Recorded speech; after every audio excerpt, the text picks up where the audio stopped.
for the churches, or is it just a situation where the press has latched onto a really good story?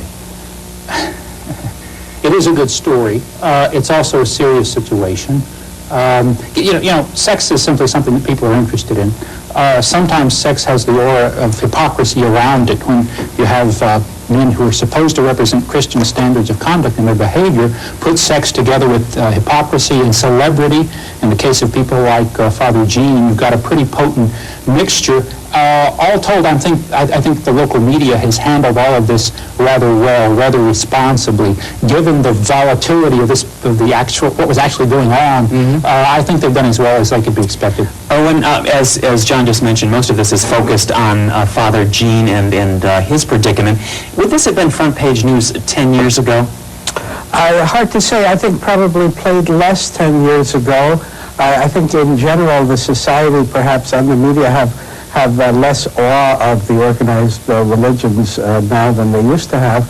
But I think it would always have been a story, and it ought to be. Look, if the time ever comes when members of the clergy are caught up in scandals of this kind and the press no longer considers it news, then the church really is in trouble. You think why? Well, whose business is it of who sleeps with whom? Well, these are institutions and individuals that come to us over the public airways and through other public media and tell us how we ought to behave. So you can't blame the rest of us for saying, okay, we're interested in how they behave because it helps us evaluate how we're going to take their advice. Oh, we sound like peeping toms. Well, two things. I agree with Erwin at one point. We should hold these people to higher standards. They have committed themselves to higher standards. On the other hand, the fact that the messenger has failed does not reflect on the message. It means that the messenger is a hypocrite. It does not mean there's anything wrong with the message. That's simply a logical fallacy. John, it may also mean that the message is simply not easy enough for human beings to follow. But aren't we the ones who have put them up on this pedestal? We want them to be above reproach, don't we? Joe, I'm a journalist, not a theologian. I don't set rules for the clergy. I'm just interested in what people learn about. All right, as a journalist then, how has this been covered in your view? John thinks it's been covered pretty tastefully.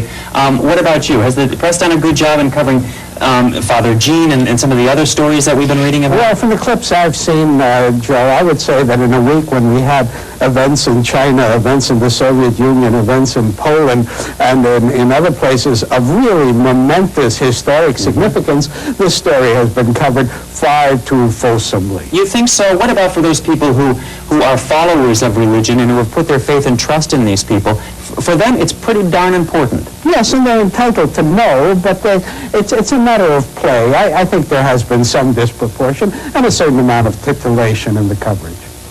John? No, I think it is fair to hold these people to fairly high moral standards. I think, in fact, the church and organized religion generally ought to welcome the ventilation of these problems.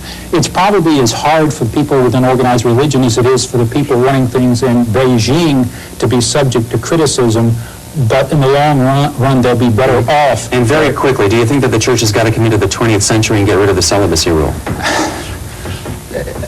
That's a judgment call. The church requires celibacy for prudential reasons, not because of strong theological reasons. In fact, I think probably celibacy is a good idea. All right, John McAdams and Owen Noel, thank you very much. Now here's Dave with this week's comment.